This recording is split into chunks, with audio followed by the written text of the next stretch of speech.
Park Orchards, first inside 50. Basin doing good around the contest. They use the one back nicely as Adams kicks it to the outer wing. It's been nicely marked by Chappell. And Chappell centres it, goes inside of the corridor to Bayliss, and the playing coach wheels onto his right and drives it as long as he can into the right forward pocket. The defence does well, and Jones knocks it over and out of bounds. It's a good strong strike by Park Orchards on attack early. Michael Folkes getting towards the ball there, but just couldn't quite get his hands on it. See what happens with the throw-in. A couple of big men in that Park Orchards forward line, and they'll be looking to dominate today. Umpire to throw it in just in the forward pocket. It's tapped down by the Basin, but we've got a free kick for some sort of push, some sort of infringement. No, I don't think the umpire was happy with the throw-in. No, we're going to have it again, says the umpire. We're not going to have... The last time I was here with you guys, I should say, at Coldstream, we had awful trouble with the boundary, and the ball was as hard as a brick. There's the throw-in. Basin get the tap, but they've just got to try and work it out of here. They're tight right in their defensive 50 at the moment. Good tackle, comes in and holding the ball. I think he has called that holding the ball. Good strong tackle coming in there. The Basin player, it's Price Ingalls, I think, looking a bit bemused. Sorry, it's Adams. Joshua Adams looking a bit bemused. So a free kick to Park Orchards and an opportunity for them to open the scoring. Scott Home would be disappointed with that fact that the Basin ruckman knocked the ball back towards the Park Orchards goal. Kick on its way, Davo, and splits the middle by the look. We just wait for the umpire. Yep, straight through. Can you see who that is, Gav? Yeah, it's Nicholson. Nicholson. That is Matthew Nicholson with the first goal of the day, coming from the free kick, and Park Orchards draw first blood here at home. What do you think, Davo, of that tackle being awarded? Was there much prior? Well, it didn't look to be much prior, but I suppose it's different when you're down there on the... And the fact is, that if they are consistent with it, then it sets a tone, doesn't it? So that's about the fact now players have got to adjust and make sure they get rid of it as soon as they get it. So looked a little tough, but as you say, if they play consistently, that's all we ask for. Live streaming on efl.org.au, and great camera work by cameraman Lee, of course. So the secondary ball up in the middle of Domini Reserve, and the pack of players around it is quadrupled after that first ball up.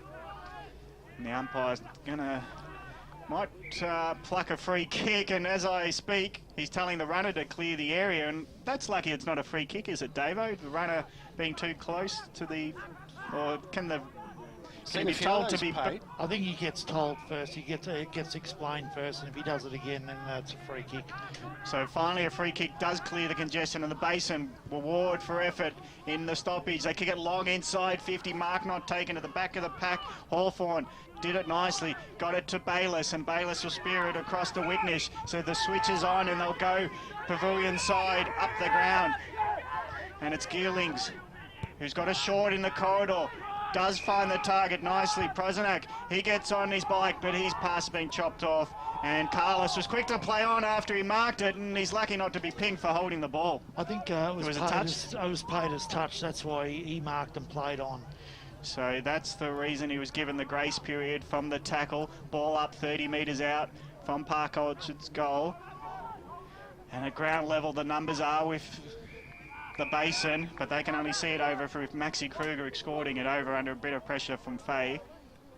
So Park Orchards will be looking to get to their second goal on the board here, as the ball is going to be thrown in at the left forward pocket. Dominant start by Park Orchards. They've had most of the play inside the forward 50. Basin just holding on at the moment, but doing all right as the throw comes in. Let's see who can get the tap. Up they go. It's Folkes who gets the tap. In fact, playing in the ruck on this occasion. But the umpire blows it, and we'll have another ball up. Versatile character Michael Folkes, of course, seen him kick so many goals, but playing in the ruck, and he challenges again, but this time it's the Basin that get the tap down, and looking to work it out is Cripps. That's Lockie Cripps, brother also in this side. He does well, but then loses the ball. Comes clear, opportunity for Wilson, and his kick is way up there, and it's marked, a good mark too, taken by Jay Whitnish at least. And he will go back and... A famous name in AFL ranks, Whitnish, so... I'm not sure which of he's the son of which one of the Whitnishes, but they're a famous family from the Mitcham Football Club. Tough kick from an acute angle. Whitnish as he comes in. See if he can get this one on target. His nice measured approach. The crowd like it. Looks like the second goal for the Park Orchard side, and Whitnish puts it through. It's a lovely kick, and Park Orchard's off to a really good start. 2 straight 12 plays, no score. Yeah, an interesting kick. It went off the side of the boot and high as he went long, but it was a mark to Whitnish in the pocket. Yeah, look, good mark and good 2 shots at goal, 2 good conversions, and they know that area. So when you get out in that pocket out there, you actually can kick goals. So they know that it's not a dead pocket in that situation. What does that make to the left pocket then? It's a little bit more difficult, even though it looks like it opens up out that pocket, but it is a little bit more difficult kicking goals from there. So the centre bounce with the ball being pushed out to the outer side. Basin do claim it on the outer wing. Now it's going to open up for a runner as a big, long effort from the arc, 45 metres out, and it's sprayed out to the right, and a missed scoring opportunity for the Bears. So they've definitely got more speed than years gone past, and that time it was Lachlan Kruger. But the kick out has been nicely marked down the line, and it's in the hands of Chappell, who hands it off to his teammate, and they're off and reigning now are the Sharks. The long kick into the forward from Bayliss. He gets it to a 1-on-2, and the one of the Sharks takes the mark in front of the 2, and that's a great mark inside the forward arc. And Park Orchards looking to get the 3rd on the board within the first 10 minutes of this game, and that Hanley had great hands on that ball. Yeah, that was an excellent mark. Under a 2-on-1 pressure, went back, and Bayliss is a driving force from that half-back line. You need to get... No one's been on him yet, so someone needs to get there and stop him from driving the football with his long kicking. Well, he's got long sleeves, so they should know which player he is. He's very identifiable. That kick is terrible, and it never really worried the goal umpire. The boundary umpire signals out on the full, so it'll be a relieving free kick to the Basin deep in their back line. Be disappointed with that. Hanley was very good last week, but not his best effort certainly, as the Basin looked to bring it out from the fullback. We're just waiting for the ball. I think it's gone over the back down into the trees. And I think that's the one thing about this ground down that end, that they need to have a couple of footballs in the bunker there, because otherwise they'll be searching for them all day. They can disappear down that area. No, they just need a couple of kids. That's all they need is kids. They'll find balls. So finally we do get a football back, and the Basin will bring it in from fullback. Kicking out towards the wing. Good strong contest out there. Up went Crom. Good smart on the ground. It looks like Park Orchards have got more numbers around the ball, and we've got a whistle from the umpire. So free kick to Park Orchards. Now they launch it forward. Who can get on the end of this one? There's plenty of Basin numbers here, and that's a good strong mark taken in front spot there. That was Watson, I think, Luke Watson. Great mark from him as he gets it out now. And that's a good strong kick as well, taken by Seagrave. Seagrave, this has got a little chain by the Basin here, just working it out nicely as they kick into the middle of the ground. But it's cut off nicely by Crom, Campbell Crom. Ball bobbling around, back, taking it inside 50. Here they go again, launching another attack, Park Orchards. That's Debney, Debney should I say, gets it across to Bayliss, the skipper. Skipper running forward, he gets his kick down towards the 50-metre line, or 50-metre circle. Good strong mark taken there, it's just too easy. Look, it was a missed kick. It was a bit of a bomb, but that's 4 run from the back halves that Jared Bayliss has had, and no one's gone near him. Someone's got to go to him. Let's go boundary side for the first time today. Here's Ray Beard.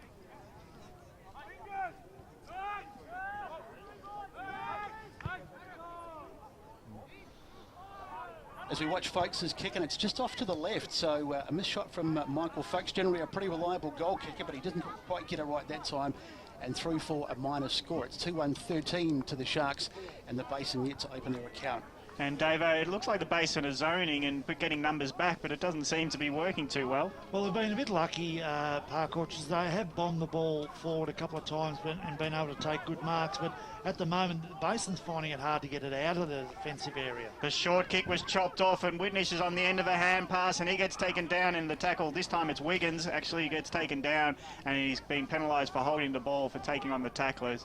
But even these short passes in the back line are not hitting targets from the Basin. They're daring to try to get out, but they're not hitting their targets. It might come a cropper. Bell's having to elude a few, as the zone that's keeping them in by Park Orchards has only... Well, it's bounced in, and luckily for the Basin, it bounced into Watson's hands, but his hand pass is a bit too fierce. Goes into the corridor where the Sharks have the numbers, and they're praying all over the Bears, but it is stopped at centre forward with Cripps picking up the ball for the umpire. Rucks go out at centre forward for Park Orchards. The Basin desperate to get a clearing kick. Can they get some space at half back? They're running into tacklers as soon as they get it. Now it's picked up by Wiggins. Wiggins spoons it out to the side, and the runner is Price Inglis. The under-19 player has been promoted. He gets a scrubber inside 50. Folks can't work his way out of a tackle, and the numbers this time working nicely for the Basin, but they've been once again held up. The tackle count must be huge already for Park Orchards. They've already had 5 forward 50 tackles, which is more than you expect in one quarter of footy, and it's only 10 minutes in. Max Kruger tried to work it with a teammate, but again it's Wiggins who chops it off. He kicks it high and long into the goal square. The bounce of the ball wasn't touched at all. It's gone a leg break from the top of the square. The goal umpire reckons it hasn't been touched. Will he confer if the umpires say it's a goal? Park Orchards don't agree, but we'll just have to see. Watch the replay. Well, Park Orchards want the goal. I think it's a goal. The Basin setting up for a kick out, and they've called it touched. I don't know who touched it, and we'll get if we can get that replay again. I missed it, but that's a very controversial. Really hard to see as you watch the replay. Oh yeah, maybe a very just, light skimming of the fist from the Basin defender, and luckily enough, it's been awarded a behind. 2-2-14. The Sharks are leading the Basin. So the Basin to bring it back in again as they look for their first points on this game. They've had a couple of moments, but actually let's go to the two-step match stats with Grant Campbell. Just a key one so far. Inside 50 count 8-2 in favour of Park Orchards. Tells a tale, doesn't it, as Park Orchards look to repel this Basin attack. Have the ball in the middle of the ground, Basin, as they try to look for options. Not a lot happening at the moment. In fact, it's a free kick by the look, so we'll take the umpire says just bring it back. Not a lot of numbers, no one really offering themselves for the ball. Now the short kick comes in, it's marked in the centre of the ground for the Basin. But still not a lot of onus going forward. Now they decide to kick it long, go inside 50. Can they find a target? Up they go. Oh, that's a great mark, taken beautifully overhead by Debney. William Debney cuts it off beautifully. Great intercept mark. And here they come again, launching the ball off the run-off half-back. Mark taken by Price Ingles, gets it out. The kick goes infield, looking for the target, but beautifully cut off. That's an excellent mark by Clint Jones across half back, and the Basin will launch it forward again. The kick goes, but it's cut off again. A lot of turnovers in this game so far. And the scrap in the ground, and the ball is won by Park Orchards. And that should be looks like Folks has taken that to ground and we'll have a ball up. Brett, I reckon that switch into the centre was not bad, but it went a bit longer than he intended it and went to the second guy in the chain. Yeah, definitely. And I just think at the moment that Park Orchards are playing the better style of football. They're running, they're carrying the football. Basin look like they're lost a little bit in how they're going forward. Maybe that's the Park Orchards whole team defence that they're playing as a game. They look a little bit hesitant, David, aren't they, in terms of getting the ball forward when they do get it. But it's come to Park Orchards and they'll tidy the ball up nicely at the back. It's Witness, Jay Witness. He's been prominent early. Gets a kick out, but it's nicely marked by Kruger. Maxie Kruger takes it, and maybe an opportunity for Basin to get their first points. The Bears, but beautifully taken. It's an easy mark, uncontested by Will Debney. He's also been prominent in the early stages of this game. Now he kicks it down the flank, down towards half forward. And that's a beautiful mark taken overhead by Nicholson, Matthew Nicholson, as a goal to his name today as he launches inside 50, trying to find a target. Where's Folksy? Is he in there? No, it's come out to... in fact, it has fallen for Park Orchards, but it's bobbling around, and there's an opportunity now for the Basin to clear it. And they will get it downfield. Can they get a transition going this time? Plenty of Park Orchards defenders back and easily cut off, but it does fall for the Basin. Goes inside 50, but running back and looking a little bit hesitant is the captain, Bayless. A little bit outnumbered there, but in going for it and taking the ball nicely. I think that was Batty, Andrew Batty. And what have we got? Free kick, is it? No, ball up. Ball up. Just a good quick whistle, get it done. So it's a ball up 40 metres out. Batty wins the tap for the Basin. He pushes it towards the boundary line, and that's where it sees it over. And I reckon the Basin might want to slow this game down. Yeah, a little bit, and Park Orchards are a little bit predictable at the moment. They're long kicking to that central 40 position. They maybe have to lower their eyes a little bit as they go in forward. So the Basin are worried about the transition out of defence. They might want to hold territory. The quick kick off the ground was for Park Orchards clearing it, but it was marked by Osborne. He quickly plays on, but it's been marked in defence, and they're marking well in defence. This time it's Chappell. Gets it off to the coach, Bayless. Bayless goes to the outer side. It's a 1v1. And after that ruck contest, it's nicely roved by that player who's intended. Hand passes to Fisher, who quickly kicks it forward. It's marked by Prozenak. He gets it into the forward line on the bounce. It hits Folks, who wheels into the centre corridor. It's a sweeping hand pass, hoping to set it up through to Jager. Jager now puts a nice spearing effort. It's a drop mark on the lead just as he had it. Picks himself up, Phil, and then spears onto the right. And he puts it out to the left, and he kicked it all out on the full. So the excitement levels are dropping the mark, picking it up, wheeling around onto his right or left side, and he sprays the kick. Had some opportunities, Park Orchards, haven't they? But just a little bit of an accuracy as the Basin once again work it out from the back. Once again, short of options as they decide to come out to this near side and they kick it out to the wing. Let's see if they can get a mark taken, or very nearly taken there, but it's gone onto the ground, Park Orchards, and they're scrapping for it and we'll have a ball up. At least when Park Orchards took it in there, they all lowered their eyes. They had some targets.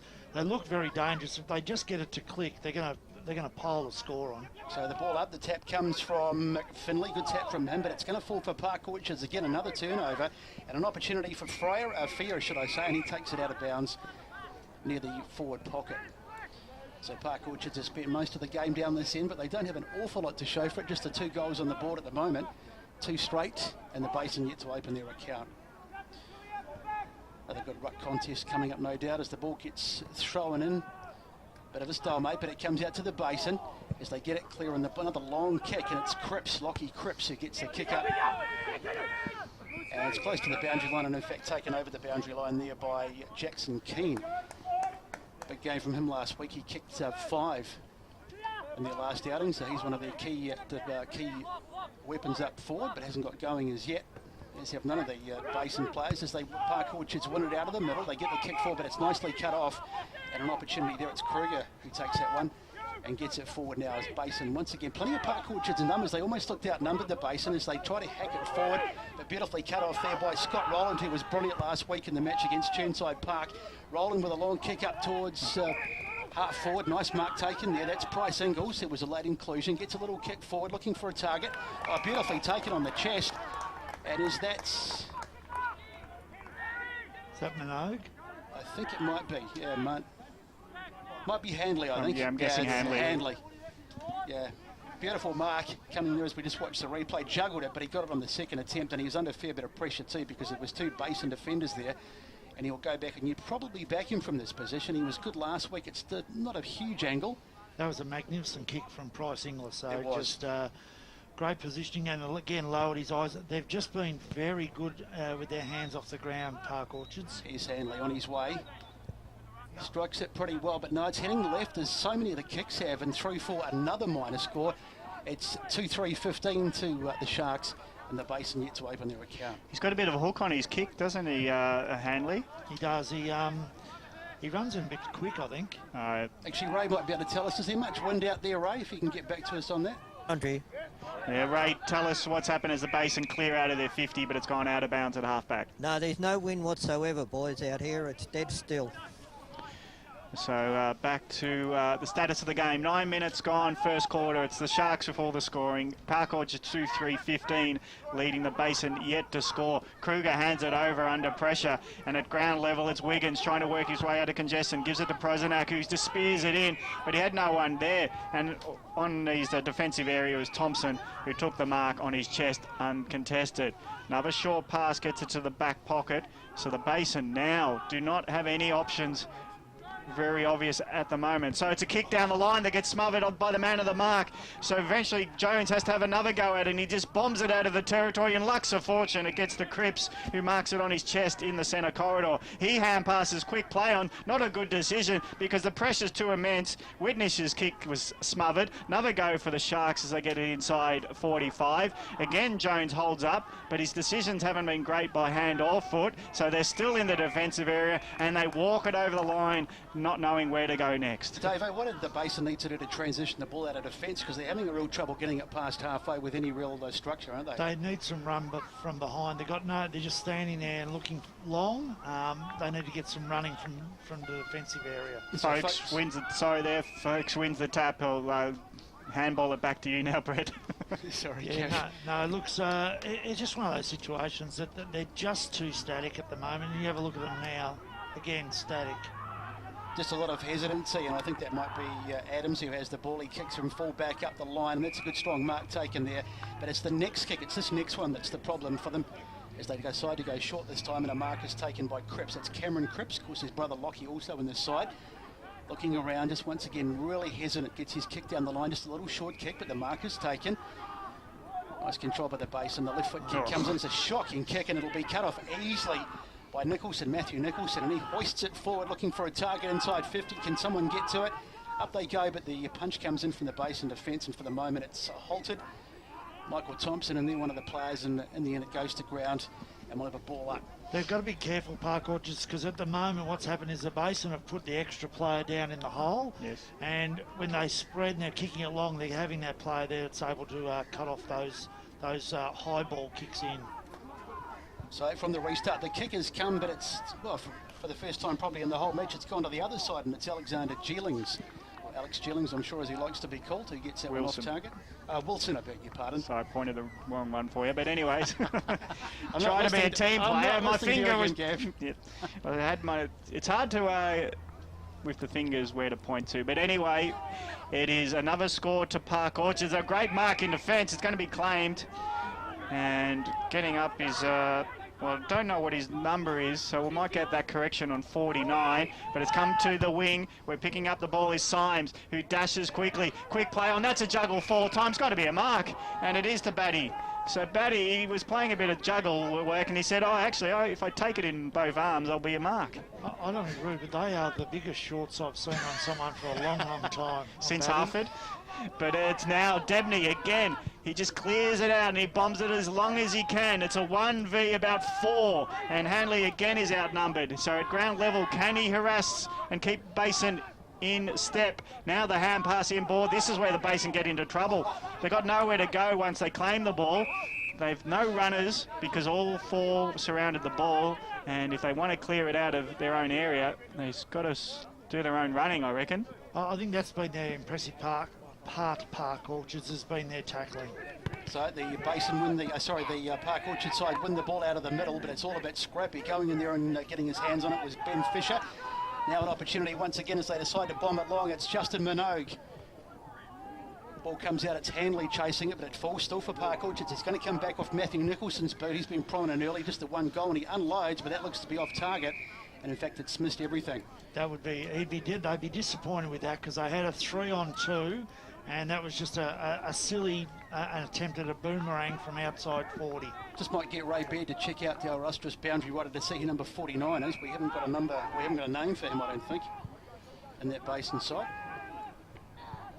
So the kick goes in the middle. It's be chopped off by Park Orchards. They get inside 50, and luckily enough, it hit the one man standing in a pack of 4 around him, and the mark's been taken by Wiggins. He was surprised it hit his chest, so it bounced off and he had to go again, but he took the mark. Not many times you can get an off the side of the boot torp that hits someone in the chest, bounces up, and he takes the mark. So I tell you what, it bounced a long way too. There was about 3 Basin players standing around, and they're all a bit slow to react. So Wiggins will have the shot. He'll probably just penetrate the arc of 45 metres, and he puts the kick to the tee for the goals. It is straight and it's long, and finally they're kicking straight. The Sharks add their 3rd for the term, 24 minutes in. It's Park Orchards 3-4-22, leading it by that exact margin as the Basin are yet to score. Let's go to Choose Tap for some information. Inside 50 is now 16-6 in favour of Park Orchards, and more tellingly, marks inside 50 5-0 in favour of Park Orchards also. And I think not only does that tell the story, but the fact is that I think it's the way the ball's gone into the 50. I still don't like the big long bomb that they're doing for Park Orchards, but they have spread their targets out a bit, and they're a chance. There's no system at all at the moment for the Basin bringing the ball forward. So back in the middle, it's Park Orchards who have the dominant start to this match. Basin yet to score, and Ben Fisher looks like he's gone into the ruck. No, in fact, it's not Ben Fisher. It's bounced down. It's fallen for the Park Orchards side, but it's far too tight in there. And we'll have another ball up almost to exactly the place that we had the last one.